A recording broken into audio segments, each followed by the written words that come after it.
Hey everybody, it's your girl Shay with the Hobbies coming at you with another video. Today is day 4 of Kwanzaathon. It is Tuesday, December 29th, 2020, and today is Ujamaa, which means cooperative economics.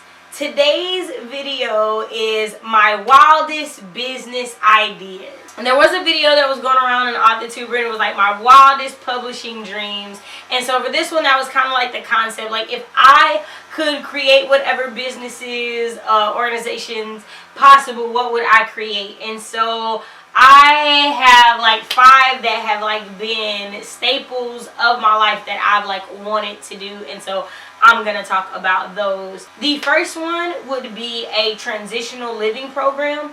For those of you guys who might not know, I moved out when I was 16 years old and lived in what was known as a TLP, or transitional living program, also known in some foster care, DHS, CPS services as a independent living program. And so it was for members aged 16 through 24. But basically it was a program that helps you get a job, navigate high school, getting into college, and living on your own for the first time. So it was essentially started to help you learn the ropes about becoming an adult and how to take care of yourself. And while the program that I was a part of was beneficial for me, I did not learn as much from it as much as I gained an escape from a very bad living situation.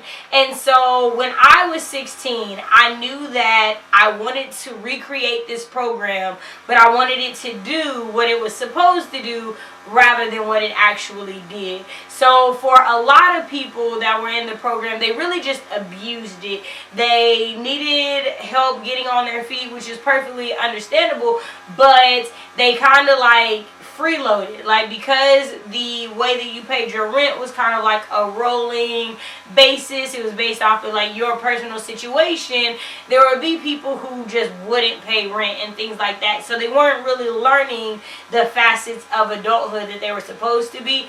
Also, there was therapy involved, but in the experience that I had, and then other people that were there with me, the therapy wasn't really as beneficial. And one thing I remember experiencing was, although there were black staff members, I did not feel as supported from them as I felt that I could have. Like, it felt like more like they were there to fill a spot as a black person than rather to help draw more black people in and help black young people. And so that was an issue for me. So one thing that I've always wanted to do is create a transitional living program to help young adults that were in the situation or situations similar to what I was in, and help them get on their feet.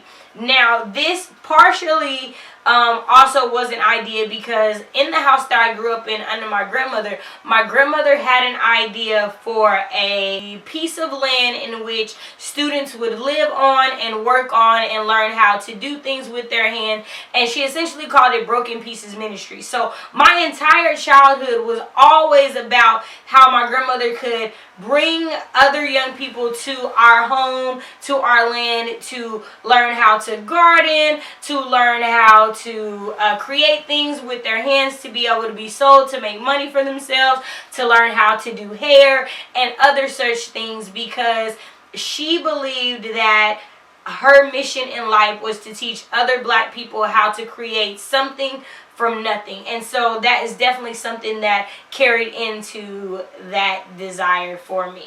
This other thing has been with me since I was 6 years old, and that was to create a black owned and operated law firm. Now, as a child, it was Warren and Warren Associates.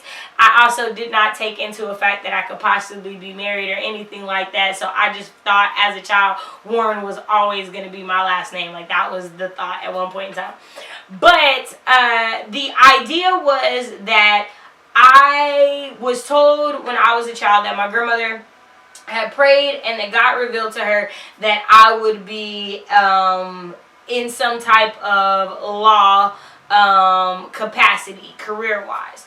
Off top, as a black person, it was not law enforcement. Let me tell you that straight up. I never, ever quite possibly thought I would ever be able to be a police officer. Like, that was never what I wanted to do. What I wanted to do was be an attorney, because my desire was to use the law to help my people as much as possible. Like, as a child, that was my thought. And so even now, as I still consider, you know, the possibility of what could happen if I did pursue a career in law, I have done the research and realized, like, you know, the amount of black attorneys has not increased in quite a while. There is something to be said about attorneys that look like us defending us, and so that is definitely still on like my wildest dreams, because law school is 3 more years, and then there's like working your way up and all these other things that you have to do to have a viable law career. But it is definitely like something that I wanted to do, specifically a law firm that hired other black attorneys and worked with black people in the community to change laws, to help work out, you know, lesser charges for things that really should be minuscule and things like that. So that was like the second idea I wanted to talk about. The third, of course, as you are here, you have definitely heard about my desire to be a writer and what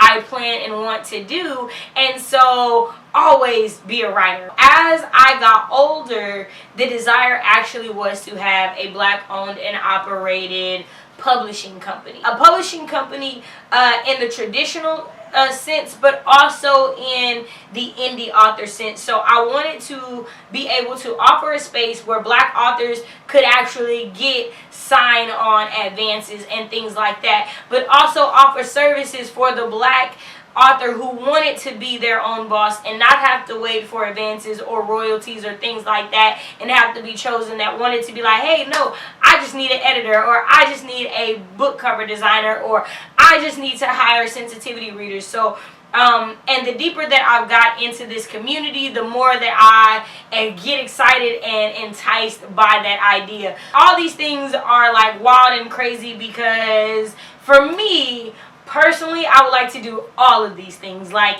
I would like to have my hands in all of these things, and that's what makes it wild or crazy. I don't think that if I tried to do one of these things that it would be so crazy. But, you know, me, I was taught to aim high. So, like, I'm like, I want to do the most for my community that I can do. The fourth business idea I had was to create a black-owned social media app. So an app where we can essentially be ourselves and feel like ourselves, and not always feel like we're in mixed company. Not always feel like, dang, can we really say this type of deal? The thought or idea behind it was about how much we love black Twitter. And how much we have felt censored in these other platforms. So the idea that if I speak too pro-black, then Facebook's gonna flag my stuff. Like, that was the idea behind it. I was like, man, yo, like, just think of all these people who started these little social media apps that didn't think they were gonna go anywhere, or that have had to like revamp them and revive them and things like that. Like, what if there was one for us, right? Like, what if there was one where you felt like immediately things were at an advantage for you? Like, what if there was an app that the algorithm actually favored you because you were black?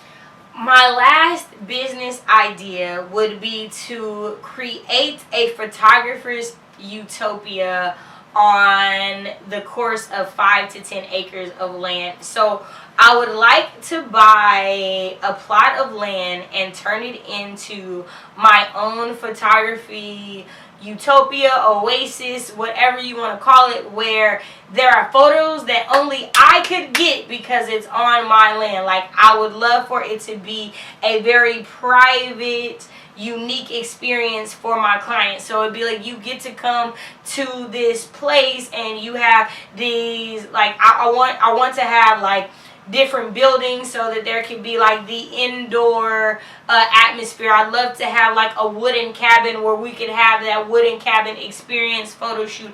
I would love to have like a mini waterfall. When I think about it, I think of The Princess Diaries, when Julie Andrews tells her assistant, you know, to make her an Eden. Like, I'd love like a mini like Garden of Eden type feel where my clients could come and get like this really special treatment. I hope that you liked to hear my little crazy, wacky, wild business ideas. A good portion of them are specifically for the Black community, and others are just for creative purposes and endeavors and things that I want to do. And so yeah, those are my ideas. I do want to thank you guys so much for watching this video. I hope you enjoyed it. Don't forget to like, comment, and subscribe. I will see you guys later today at 1 p.m. Central for the live stream closing the wealth gap in Black America on my channel. Thank you again so much for watching. I hope you have a fantastic rest of your day. Bye.